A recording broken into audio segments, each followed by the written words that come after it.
Bunsod pa rin ang tuloy-tuloy na pag-ulan. May mga naitala muling insidente ng pagguho ng lupa. Gaya na lang sa Zamboanga del Norte kung saan dalawa ang natabunan. Nakatutok si Rafi Tima. Uy, Diyos ko Lord! Ginako sa kuwan! Kasunod ng halos walang tigil na mga ulan, bunsod ng habagat at thunderstorms. Gumuho ang lupa sa Labason, Zamboanga del Norte. Dalawang lalaki ang natabunan. Ayon sa kumuha ng video, nag-aani ng niyog ang kanyang tiyuhin at isa pang lalaki nang mangyari ang landslide. Patuloy ang paghuhukay at paghahanap sa mga biktima. Sa bayan ng Aritao, Nueva Vizcaya, gumuho naman ang bagong gawang kalsada dahil sa lumambot na lupa bunsod ng pag-ulan.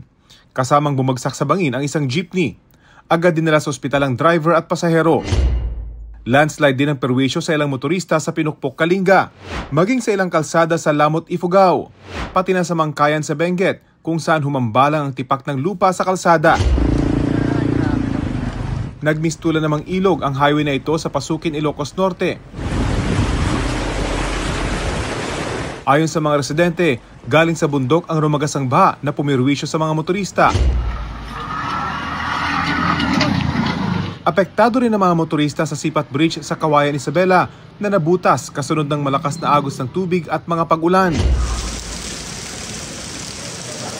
Sa Session Road sa Baguio, mga plastik na basura ang humambalang sa kalsada matapos anurin ng baha.